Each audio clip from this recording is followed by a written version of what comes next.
To spite my mortal enemy, I commissioned a custom android that looked exactly like him. Every day I made it kneel while changing my shoes, dressed it in a maid outfit, and subjected it to every humiliation I could imagine. But lately, this android seemed less obedient. Its gaze grew increasingly unsettling when it looked at me. I called the robotics company to ask about warranty service. The customer service rep replied, "Sorry sir, I've checked and we have no record of your order. Creating androids using someone's photos without permission is illegal. Please be careful of scams." I unlocked the door and stepped into pitch darkness. I yanked off my tie with force. My mood absolutely fell.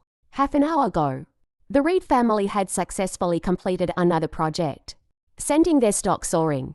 Grandfather Wilson called me over and tore me apart from head to toe.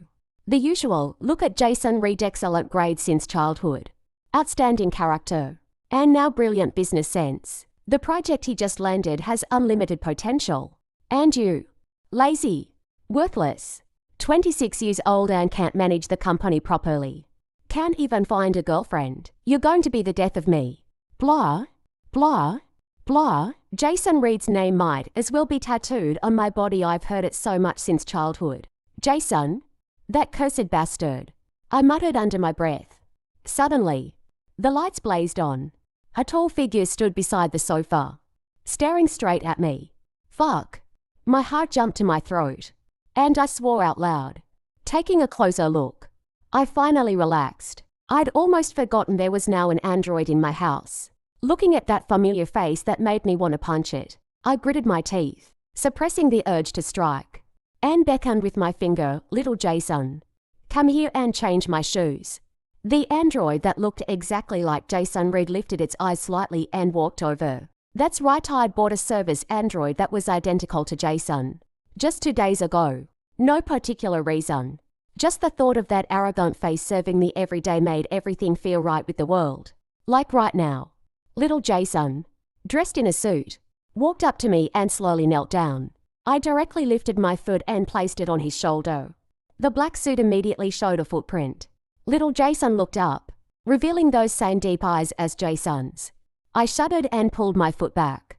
Damn it. All because of the old man constantly going on about Jason. I was actually afraid of this face, even though it was just an android. Leaning down to brush the dust off his shoulder, I commanded through gritted teeth, "What are you looking at? Take off my shoes." Fortunately, the android was obedient. Its well-defined hands gripped my ankle and gently placed my foot on its half-kneeling knee. The android had arrived 2 days ago, but Grandfather Wilson immediately called me away on business, so I hadn't had a chance to study it properly. But I had to admit, this service android was different, so attentive. Even its hands were warm. Worth every penny I'd paid for the premium version. Thinking this, I reached out and grabbed little Jason's hair, lifting slightly with some force. Little Jason was forced to tilt his head back. Such a pitiful look. This angle was perfect. I leaned down to examine the face closely. Quite exquisite.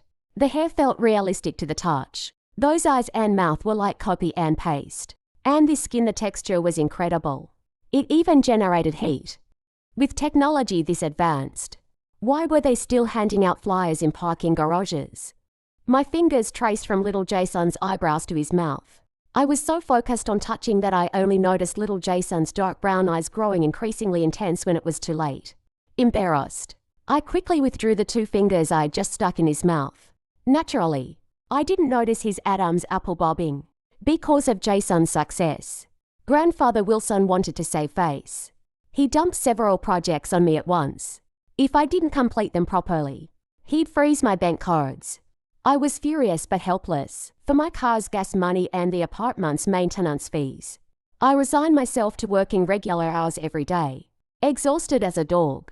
I had no energy to fiddle with this android.